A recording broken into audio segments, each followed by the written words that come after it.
Grand Rounds. It's my pleasure to introduce today's speaker, Dr. Thuy Mai Luu, who is an associate professor in the Department of Pediatrics at Université de Montreal and at Sainte-Justine Hospital. She is a director of the Neonatal follow-up program at Sainte-Justine. She received her MD from McGill University and then completed her pediatrics training at Université de Montreal, and then went on to train in neonatology with a focus on high-risk newborns at Brown University.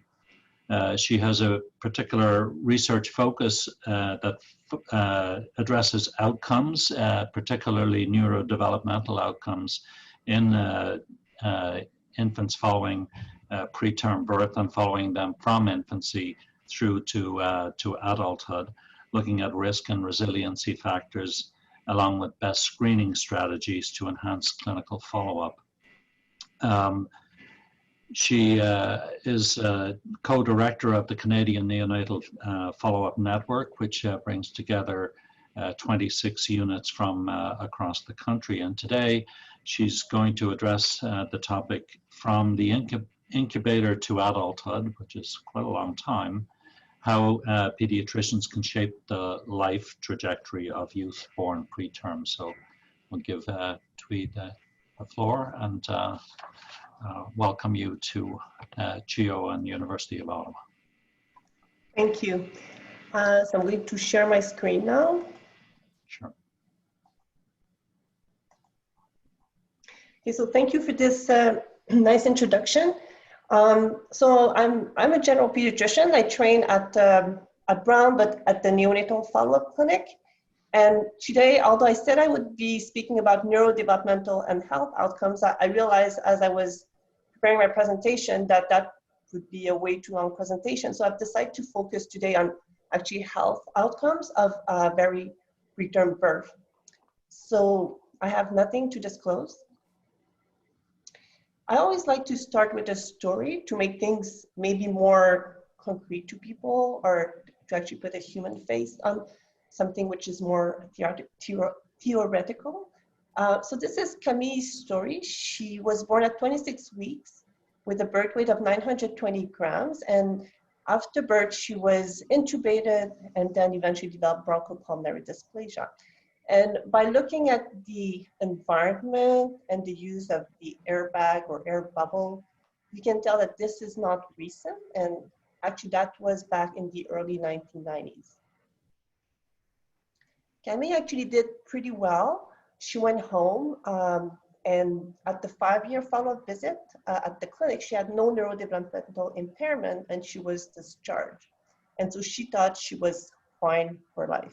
So actually when we sent her a letter of invitation to participate in a research study, which was about the long-term health of individuals born preterm, she got somewhat surprised because she and her parents thought that preterm birth was only associated with adverse neurodevelopmental outcomes, and she had no clues that maybe her physical health could be impaired too. So that's how she ended up participating in the study. And I have to say that today, she was not only like a participant, but she also became a great ambassador for our project. She became a very precious research partner. And she's now a strong advocate to make sure that the research findings are actually translated to the knowledge users, clinicians, but also preterm adults themselves and their families. So this presentation is actually dedicated to Camille and all the young adults that we've seen in our study. And so the objectives today are to describe the long-term health outcomes of very preterm birth. I also want to identify risk and protective factors associated with health outcomes, and at the end, maybe suggest some preventative strategies that could be used to improve long-term outcomes. So as many of you know, global rates of preterm birth around the world are around 10 to 11%. And if we look at those born very preterm before 32 weeks, it's about 1% of all live births. So in Canada, that represents about 4,500 babies born before 32 weeks. And if we look at those at 28 weeks and lower, it's about 1,700. And if we look at survival, it's pretty high now. So according to the Canadian Neonatal Network database, we know that at 23 to 24 weeks, survival is now close to 60%, is at actually 60%. For the 25 and 26 weekers, it's close to 90%. And for the 27 and 28 weekers, it's 95%. So the challenge now is not as much survival, but really disease-free survival. And it makes sense because actually the third trimester is a very critical period of development. And so when the preterm baby is born between, let's say, 20 to 23 weeks to 37 weeks, all of his organ or her organs are still very immature and undergoing development. So if I look at the brain, it's undergoing cerebral organization and myelization. There's bone mineralization going on. Lung is developing, making more alveoli and more vessels. There's maturation of the hypothalamic pituitary adrenal axis, development of the vascular tree, cardiomyocyte proliferation, and it's also a critical period for nephrogenesis. So while all those organs are developing, they are exposed to lots of insults such as sepsis, lung injury, oxygen toxicity, malnutrition, that can actually either cause direct structural injury or alter the normal sequence of development. And so I just want to actually acknowledge this, the work that, this was a review we did with Sherry Katz and Bernard Thébault. So if they're listening, I'm just sending a special hi to them. So that brings me to the developmental origins of health and diseases. So in DOHAD, what it says is that chronic non-communicable health disease, such as hypertension, diabetes, and COPD, may be determined by early life conditions, including in utero. So if you have any disturbances in this early life environment, such as what is happening when you're born preterm, that may affect long-term health. And so that was at the basis of our study, the Health of Adults Born Preterm investigation, which I will be describing, and the presentation today is based on a lot of the findings from this study. So this was an observational cohort study. We recruited 101 young adults who were born at 29 weeks or lower in Quebec between 1987 and 1996. And so for each preterm subject, we recruited a full-term born control, which was matched on sex, age, reported race, and educational level. So we tried to recruit among friends and siblings, so that could also account from some unmeasured confounding, such as physical activity, smoking. So we thought that if we recruited among friends and siblings, we could sort of account for the environment, because we thought that maybe the preterm and the full term would be more likely to be evolving in a similar environment with similar lifestyle habits. So the preterm would come with the friend control for a full day of assessment, and that occurred when they were aged between 18 to 29 years. So actually when they came, all assessors were blind to premature release status. So they came for this comprehensive health assessment that we call the Warrior Path. They had to come at 6:30 in the morning and left at close to 4:30 in the afternoon. So during that day, we had them fill questionnaires about lifestyle habits, past medical history, use of medication. They had anthropometric measures. They also had blood and urine tests, including a 75-gram oral glucose tolerance test. We performed cardiac and vascular ultrasound to look at structure and function. We also did renal ultrasound, DEXA scan to look at body composition and bone health. We also did pulmonary function tests and cardiopulmonary exercise tests. And once they were all done, they left with a 24-hour ambulatory blood pressure monitor. So who were our participants? So we had, as I said, 105 full-term controls and 101 preterms. About 41 to 45% were male. Majority were Caucasian. For the preterm group, median gestational age was 27 weeks, and we had a median birth weight of 920 grams. And in terms of small for gestational age, rates were similar, but when we look at birth weight percentile, we saw that the preterm group tends to be a little bit smaller for their gestational age. And in terms of pregnancy-related hypertensive disorder, it was higher in the preterm group. For neonatal complication, looking at the preterm group, 37% had moderate to severe bronchopulmonary dysplasia that we define as oxygen requirement at 36 weeks. 7% had retinopathy of prematurity, 5% had neck, and 16% had postnatal sepsis. And as for adult characteristics, we assessed them at a median age of 23 years. We saw that the preterm group was slightly smaller in terms of height and weight. And for current tobacco use, 23% of the preterms and 19% were smokers. So what did we find? So we found a higher prevalence of cardiovascular disease risk factor in adults born preterm, and what I'm showing here is the work from Adrien Flao, who's an adult nephrologist who came to our lab for a 2-year postdoctoral fellow, and he's now back to France. So we found a higher rate of stage 1 hypertension that would define as a systolic blood pressure over 130 or a diastolic blood pressure over 80. So it was 39% in the preterm group versus 18% in the full-term group. For glucose intolerance, we had 31% versus 16%. And as for airflow limitation, which was defined as according to FEV1 over FVC, we use FEV1 over FVC looking at the lower limits of normal. We found that it was 40% in the preterms versus 16%. So looking at adjusted odds ratio, we did adjustment for sex, age, and tobacco use. We can see that risk of hypertension is 3 times higher in the preterm group. For glucose intolerance, it's about 2.5 higher. And if we look at airflow limitation, it's about 3 times higher in the preterm group versus the full term.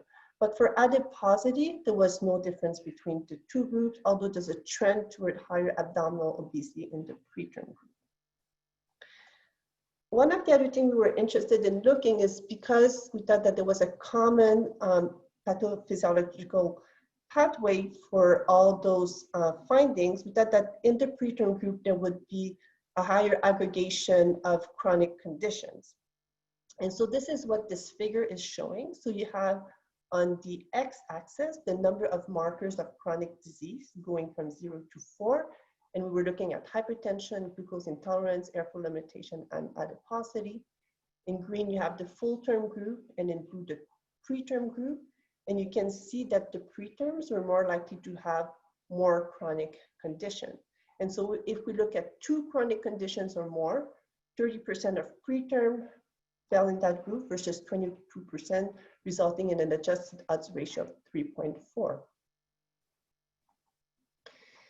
The other thing we wanted to look was, are comorbidities aggregating like in the metabolic syndrome or COPD? So we know that, for example, in COPD, there's chronic systemic inflammation, which makes adults with COPD more likely to also have other conditions like hypertension or osteoporosis.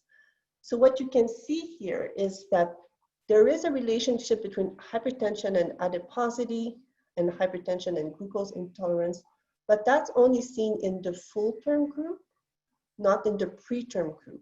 So actually looking at the different comorbidities, we did not find any association in the preterm group.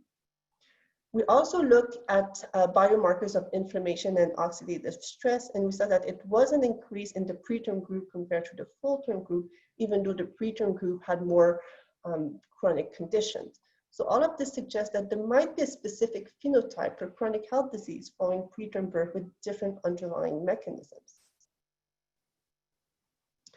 One of the other things we also studied was bone health, and this is the work of Li Fengxie, who's a nutritionist. So she looked at 95 preterms and 95 full-term participants, 56% were female.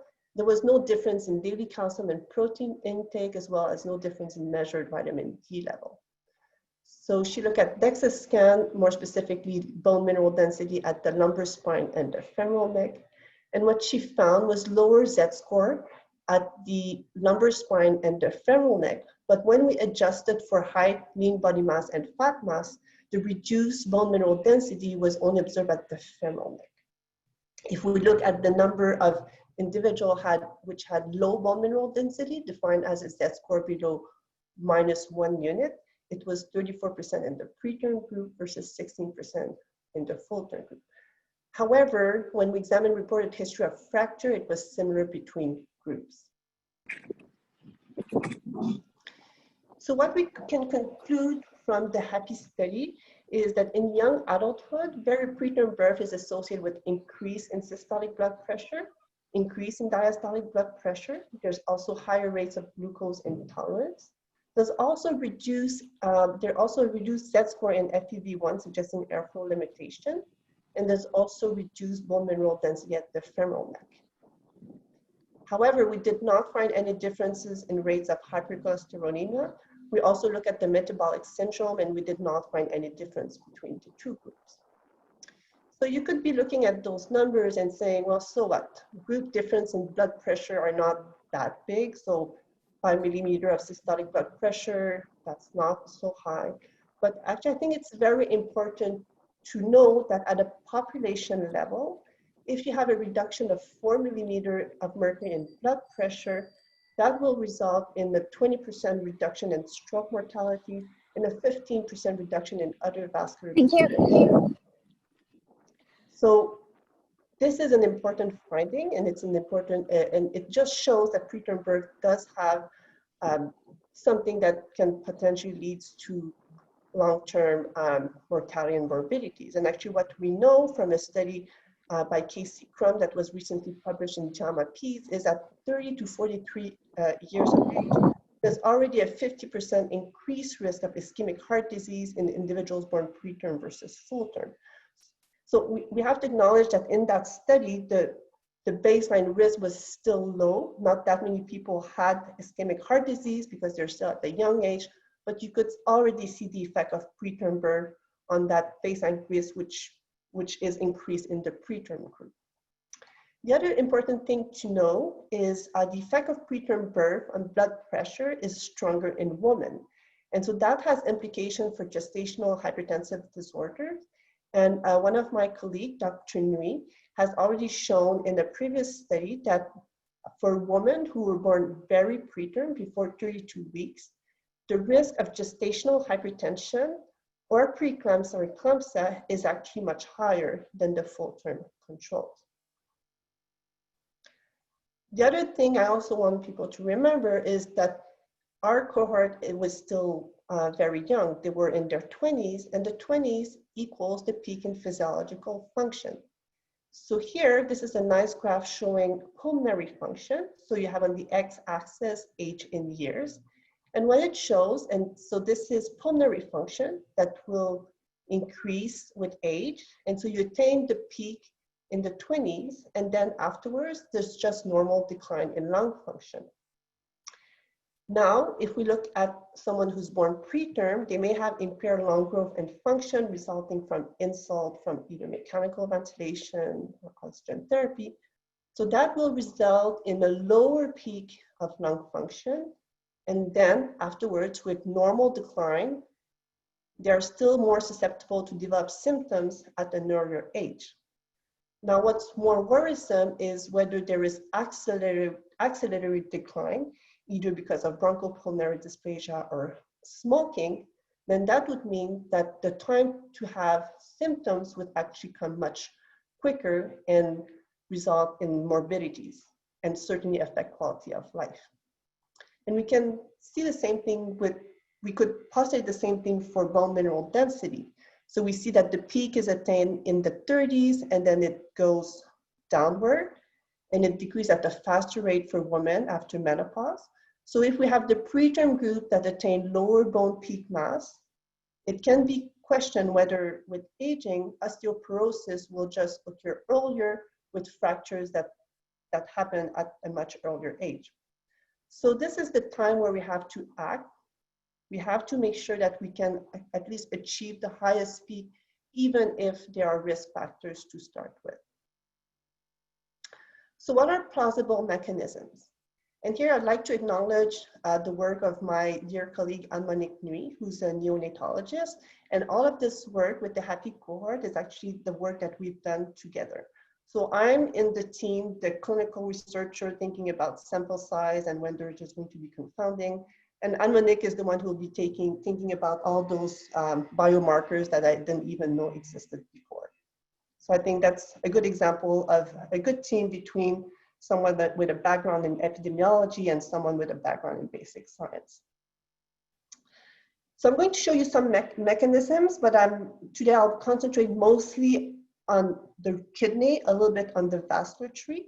But what the literature has shown is that the link between preterm birth and hypertension could be explained maybe at the renal level. There could be some dysregulation of the HPA axis with increased activation of the system of the sympathetic nervous system, and there could also be some vascular changes. So to start with, I'll speak a little bit about macrovascular changes and angiogenesis, but we know that in the NICU, babies will be exposed to oxidative stress, inflammation, which can affect development of the vasculature. And I guess one of the earliest complications you'll see is bronchopulmonary dysplasia or retinopathy of prematurity, which are very associated with, which have a vascular component to their pathogenesis. So what we've looked in our HAPI study, this is the work once again from Adrien and Rafael, a Brazilian postdoctoral fellow. So what we did is to examine vascular function in 86 preterm and 85 full-term controls. So what we did was arterial ultrasound at the level of the brachial artery, carotid artery, and we also look at the ascending aorta. We also measured nitrate in the blood. So what we basically found, if we're looking at ascending aorta, the preterm group had a smaller diameter of the aorta, but no difference in stiffness. And if we're looking at the carotid and the brachial artery, there was no difference in diameter, but increased stiffness in the preterm group. And stiffness was also associated with bronchopulmonary dysplasia. So essentially, to summarize, we found that preterm birth, especially in the presence of BPD, was associated with reduced distensibility at the brachial and carotid level. Also, what we found is when we correlated these values with a blood pressure, we found that reduced distensibility was associated with increased diastolic blood pressure. We also examined endothelial function. However, there was no difference in flow-mediated dilatation, which is a measure of endothelial function, and no difference in nitrate levels. So vascular development, one of the things I learned was about the importance of endothelial progenitor cells. And I think that before I met with Dr. Thébault, Bernard Thébault and Monique, I didn't even know that endothelial progenitor cells existed.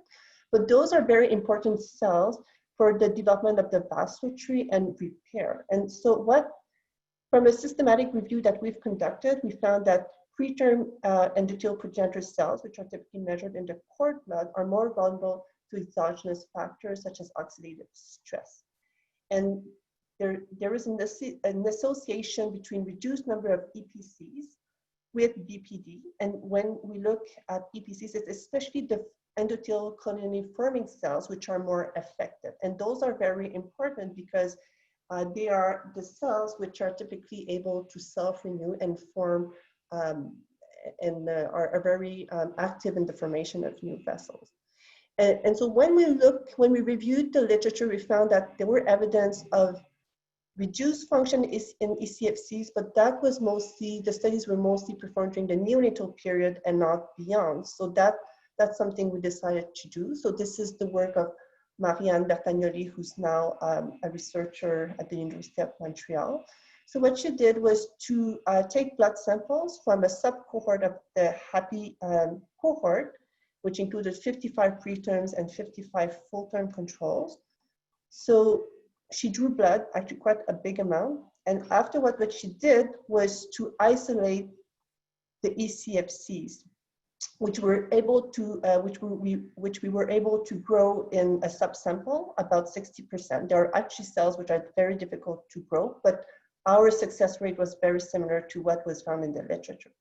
So once she isolated those cells, she looked at their function, mostly proliferation rate, and their ability to form new vessels. And she correlated those findings with 24-hour ambulatory blood pressure monitoring.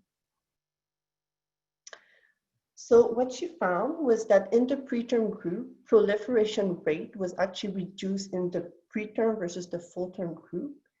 And very interestingly, those who had lower proliferation rates were those who also had higher systolic blood pressure. So there's really an association in our study between ECFC function and higher blood pressure, but because it's cross-sectional, it's hard to say whether it's really due to because we know blood pressure could also influence proliferation rate. It's hard to tell from a cross-sectional study what came first, but it does give some insight into possible mechanisms. The other interesting thing that she found was that in young adults with BPD, they had overall impaired ECFC function. So what you can see here is patients with BPD. Yes, so we had 6 patients with BPD and 24 patients without BPD. And so there's a difference in proliferation rate, which is significantly reduced in the BPD group. And also there's a reduction of tube formation and branch formation. As you can see here, this is a function which is very important to form new vessels. And this was significantly reduced in the BPD group. So overall, from our HAPI study, we could say that there is increased arterial stiffness at the brachial and carotid level. There's also evidence of impaired angiogenesis with reduction in ECFC function.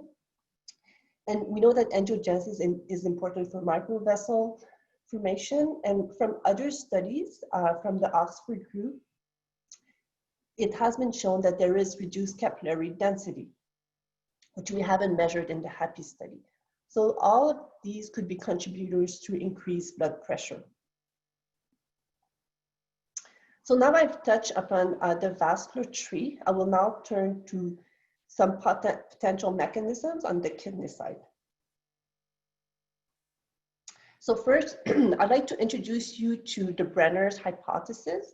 So Brenner and his colleagues have proposed probably 30 years ago that low nephron number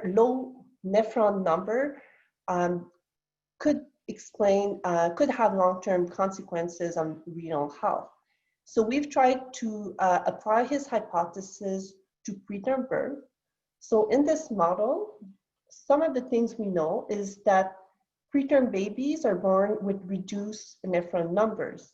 And because of insults in the NICU, such as administration of nephrotoxic drugs, such as certain antibiotics or indomethacin or ibuprofen, change in hemodynamics, sepsis, that might cause extra nephron loss, which overall will lead to a lower number of nephron.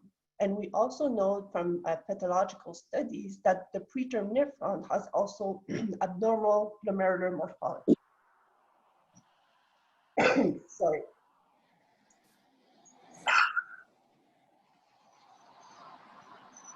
I tested COVID negative, but anyways, don't worry, I'm in front of my computer.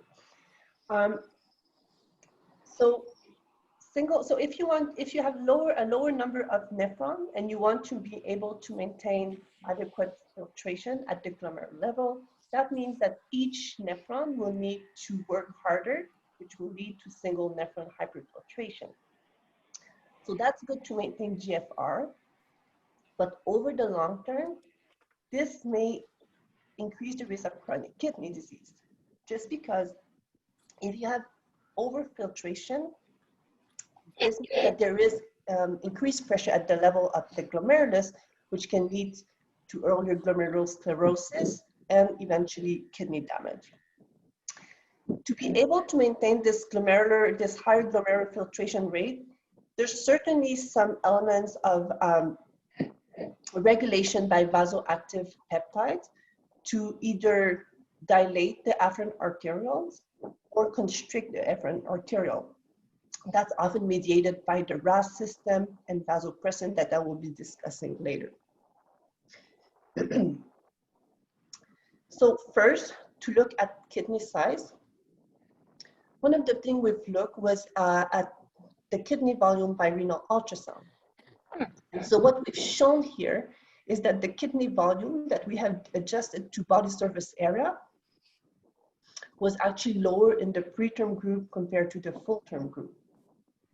But more interestingly, what we saw is that the patient who had the lower kidney volume also had higher systolic blood pressure. So this work from Catherine Paquette showed that essentially smaller kidneys was associated with a higher blood pressure. So as I said, so we showed that the lower nephron, so the smaller kidney can serve as a proxy measure of lower nephron number. So now we'll turn to look at whether there's any signs of kidney dysfunction and any alteration in the vasoregulatory mechanisms that regulate glomerular blood flow. So looking at renal function, what we've done is we've measured plasma creatinine, which obviously was not difference between the two groups as many as others have shown, but that's a very crude measure of renal function. So what we estimated is glomerular filtration rate using the fast height formula, which is more adapted for young adults. And we saw that actually that was reduced in the preterm groups, though it's still in the normal range. What we then did was to look at glomerular filtration rate per unit of kidney volume measured by ultrasound. And what we saw was a slightly increase in eGFR per unit of kidney volume, thus suggesting that there might be some signs of glomerular hyperfiltration. We also saw that the albumin to creatinine ratio in the urine was slightly higher in the preterm group versus the full-term controls. I'm sorry, I just...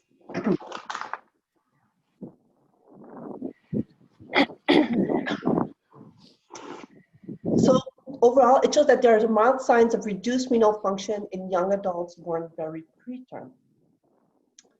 Now looking at the systemic renin-angiotensin-aldosterone system, we measured plasma renin activity, angiotensin II, and aldosterone, but there was no evidence of excess stimulation of their VAS in our study.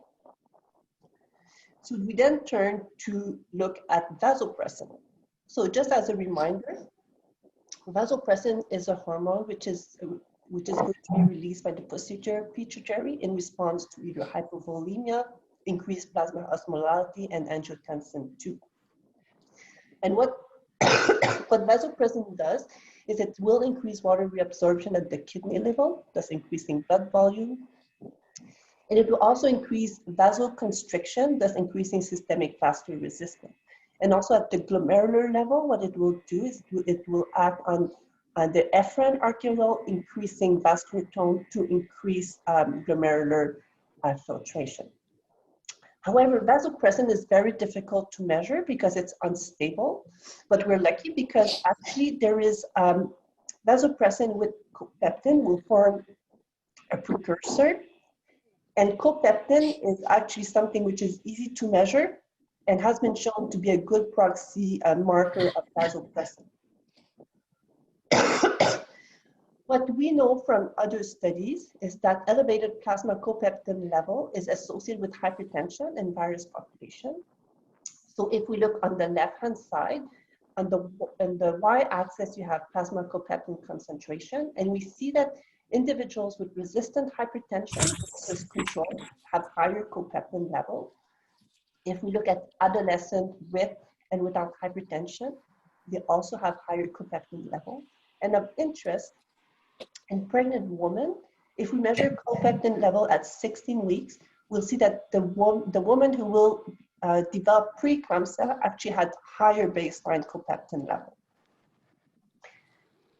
As for studies in preterm neonates, studies have shown that there's increased cord blood in the copeptin level in the preterm versus the full-term groups. And we can also see that at 3 days of life. But copeptin has actually never been measured in adults born preterm. So what we saw in our study was that the preterm group had higher level of copeptin compared to the full-term groups for a similar serum osmolality. So basically what it showed was that we had an increased serum copeptin but normal serum osmolality, which means that either there was some renal resistance to vasopressin or a reset of osmostat. However, when we measured urine osmolality, there was no difference between. So this really suggests that maybe there's a reset in osmostat as in patients with resistant hypertension. So what we decided to look was, is there any relationship between copeptin and blood pressure? However, we didn't find any association with blood pressure in the preterm group. But we know that copeptin is also, if it's implicated in glomerular hyperfiltration, could be related to some findings of renal dysfunction before hypertension. So what we've decided to look was the relationship between copeptin and markers of glomerular hyperfiltration. So what we saw is, if we were looking at the subgroup of patients which had the highest copeptin level, it was associated with more higher albumin to creatinine ratio. If we look at total kidney volume, the highest tertile also had lower kidney volumes and higher GFR per unit of kidney volume. So in summary, what we've shown was that young adults born preterm have smaller kidneys. There's also some evidence of reduced total eGFR, increased eGFR per unit of renal volume, and increased albuminuria, suggestive of some mild kidney dysfunction. And we know that over the long term, population-based studies have shown that there's an increased incidence of chronic kidney disease in preterm, but we don't know how that occurs exactly. As for vasopeptide regulatory mechanism, there's no different in RAS stimulation, but there's increase in copeptin levels. So we will be pushing these hypotheses to look at what that means over the long term. So we are starting a new study where we have actually this cohort that we're having back at Sainte-Justine for a 5-year follow-up, and see the markers we've measured at baseline are associated with renal health 5 to 6 years later. So now looking at risk and protective factors. So we have suggested some mechanism, but now like to be looking at risk and protective factors among the preterm group, we have to often turn to larger cohorts to really have the power to look at those finer factors. So now what I'm showing is among the preterm groups, who are the ones who will be at highest risk of hypertension. And so, as I said, these are studies from the HAPI, the Adult Born Preterm International Collaboration, that will aggregate adult cohorts around the world to be able to find some risk factors, or from larger cohorts like the support trial. So what has been found, and this is not surprising, is that preterm patients whose mother had preeclampsia or gestational diabetes are at higher risk of having hypertension. But a protective factor is breast milk. And actually that's the work from Single and al, which in their study, what they did was to randomize babies a long time ago to breast milk or to breast milk or formula. And what they found is that the babies who had been randomized to breast milk when they were 9 to 10 years of age had a reduction, a 4 millimeter of mercury reduction in systolic blood pressure. And in adulthood, they also had an improved cardiac phenotype, which was very similar to the full-term control. In infancy and childhood, what's known is that excessive weight gain starting at 18 months and obesity is associated with a higher risk of hypertension. And that among those who have normal BMI, poverty is also associated with hypertension. However, one of the questions we always have in follow-up is, how about catch-up weight gain between discharge from the NICU and 18 months? From the literature, there's no evidence of any association between catch-up weight gain up to 18 months corrected age and blood pressure. Now, how about glucose intolerance? So babies with lower birth weight will be at higher risk of glucose intolerance. And in infancy and childhood, not surprisingly, excessive weight gain or lower lean body mass will be associated with glucose intolerance. And now for respiratory health. So once again, you won't be surprised to learn that patients who have bronchopulmonary dysplasia are at higher risk of having even lower function. But what's more concerning is that they seem to also have accelerated decline in pulmonary function. Other signs are signs of inflammation on chest CD and cigarette smoke exposure, which is also associated with accelerated decline. So there's certainly something that can be done here to prevent additional hits on the lungs. Of interest, all the changes that we've seen in respiratory care in the NICU have not been associated so far with better long-term pulmonary outcomes. So as pediatrician, what can you do, what can we do to change outcomes? And I'd like to take a life course approach it. So it's pediatricians, I think from birth to the neonatologist, to pediatricians taking care of adolescents. And I guess we could also include our obstetrician friends and internists. I like to think about it as really something that starts with parental health and goes to pregnancy and the intrauterine environment, preterm birth, and then infancy throughout adulthood. And the goals of our intervention will depend depending on the timeline. So if we are improving parental health and the pregnancy and intrauterine environment, the goal really is to reduce preterm birth. In pregnancy and in the NICU, what we want is really to optimize organ development and avoid organ injury. And once the baby or the individual is an infant throughout adulthood, what we really want is to avoid secondary hits or accelerated decline in function. And it's easy to think that this adult will then become a parent, and there's this circle that goes back and forth. Well, not back and forth, but that loops. So what can we do? And it really makes sense. We really want to optimize pregnancy care and maternal health. So if we have better antenatal care, maybe we can reduce risk of preeclampsia or gestational diabetes that will influence later risk of hypertension or glucose intolerance in the patients. We really want to promote smoking cessation in parents, as we know that this is a risk factor also for children becoming smokers. We also want to reduce childhood and adult obesity to improve maternal health and encourage optimal maternal nutrition. And that all really makes sense, but I think it's just important to re-emphasize again and again. In the NICU, what care can be done to support healthy organ development? Any ways to avoid inflammation and oxidative stress will certainly help organ development.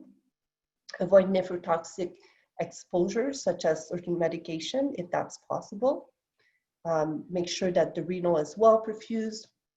Support optimal nutrition and breast milk, and there's certainly a place for future therapies such as stem cell. And over the long term, in terms of follow-up, nutrition is a big one. And I mean, it seems very cliche, but this is something that really we have to emphasize to avoid over, under, or malnutrition. There's certainly a place for respiratory infection prevention. Avoidance of nephrotoxic exposure, once again, maybe in the choice of medication that will favor once we have to choose. Promote healthy lifestyle habits, avoid tobacco smoke exposure, and over the long term, really monitor and treat for hypertension and diabetes. So if we look at international guidelines for hypertension and diabetes, there's a whole list of risk factors, and preterm birth is not listed yet. And I think there should be some advocacy to make sure that the preterm group becomes a net-risk group, so we can monitor them and make sure that they can get access to the best intervention. So in conclusion, I want you to remember that preterm birth occurs during a critical period of organ development, namely the brain, the heart, the vessels, the lungs, the bones, and the kidneys. It is associated with an increased risk of chronic health disease such as hypertension, diabetes, osteoporosis, and COPD. But using a life course approach, I think that we pediatricians are well positioned to change positively the health trajectory of individuals born preterm. So yes, they are at increased risk, But I'm sure that we can change this trajectory if we screen and if we monitor well and make sure that intervention is put in place at the earliest time. So I'd like to finish by acknowledging my research team, more particularly on Monique Nui. Of course, all the participants in our projects, and this work has also been done in collaboration with other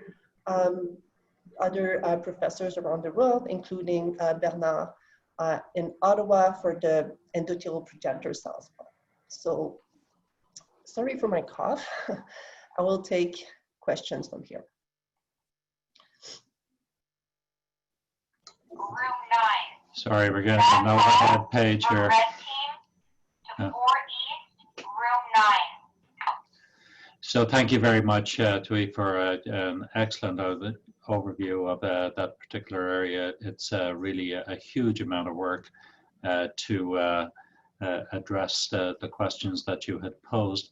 I just have a question for you with regards to the cohort and whether, how representative do you feel the cohort is of all newborns under 29 weeks gestation in terms of your capture of those who are included? Is it likely that they are more healthy than the general population of those under 29 weeks, or are they captured because they're still within the healthcare system? Do you have a sense of how representative they are?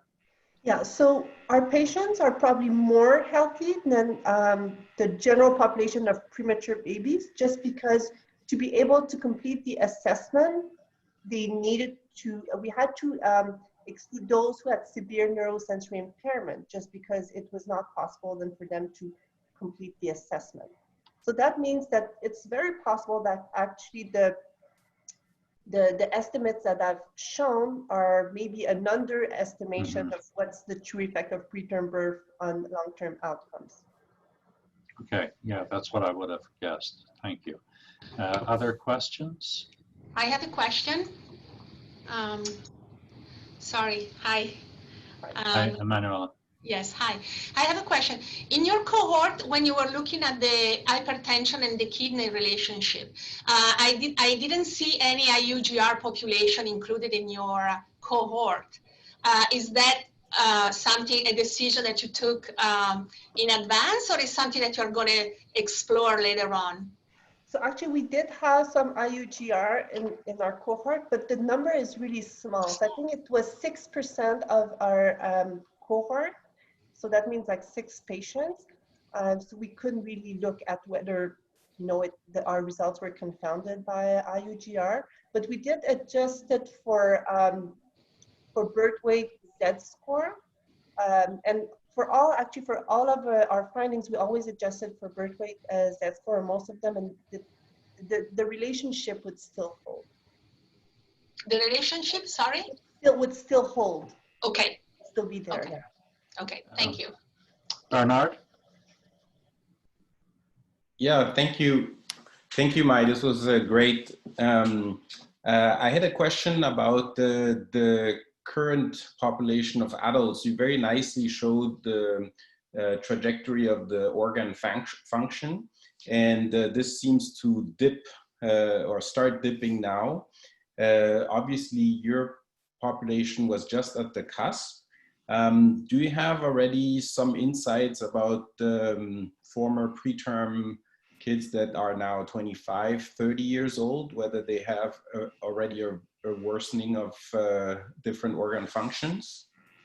Yeah, so I might have gone quickly, but Lex Doyle with his cohort in Australia has been able to look longitudinally at pulmonary function. And the only one I can tell is pulmonary function. I haven't seen it for hypertension or other glucose intolerance, but he showed that the patients with BPD and those who were smoking among the preterm group seem to have accelerated decline in lung function. So that's actually very worrisome. I mean, as a pediatrician, I cannot change the fact that the person was born preterm, but I can certainly act on other factors, the big one being smoking. So actually in follow-up, right from the beginning, I start with smoking cessation with the parents and tell them that, you know, it's not just for them, it's actually more for, I actually say that I care more about the kids than them, because often they'll say it's too late for me, but for the baby, that's very worrisome because it's secondary tobacco exposure, but then it also increases the risk that this child becomes a smoker. And if we know that it also accelerate lung function decline, that means that, you know, this person can have chronic chronic respiratory symptoms at 30 or 40 years, which I mean is unacceptable. So we have to improve that. Thank you. Sherry, did you have a question or comment? I did. Thanks, Mai, for a fabulous talk as always. I'm just wondering about the long-term follow-up of these kids, because traditionally we've followed them when they leave the NICU and we monitor them in our respiratory clinic until they hit about 6 or 7 years of age, at which point we've been doing pulmonary function tests and assuming that if they're normal, the kids are going to continue to do well. But I'm wondering if you think we should rethink that plan, knowing that these kids do seem to run into early adult lung problems and may be at risk of having more decline earlier. Yeah, that's a very good question. I always, I also have the same question here with our pulmonary team at Sainte-Justine, and it's always a matter of, you know, resources. Do we have the resources, and should we really screen everybody? Is that really cost effective?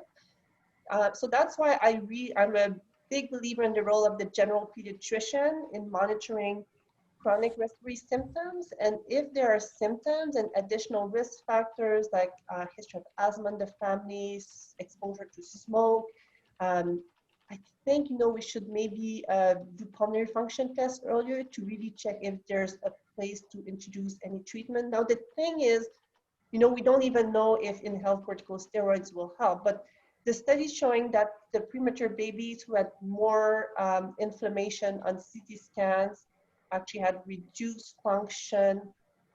Is there a role for inhaled corticosteroids? I don't know, but you know, that's something that you probably need to also study and see. But probably first, you know, look for respiratory symptoms in those patients. If they do have some symptoms, I would definitely send them for pulmonary function testing so we have a better understanding.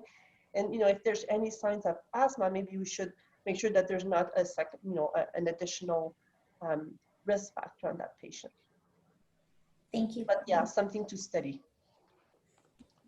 Other questions or comments? I don't see any hands up. Okay, it looks like there aren't any. So we'll say thank you very much to our speaker and for an excellent presentation, and good luck with your future work in this area. Thank you. So we'll bring it to a close and take care.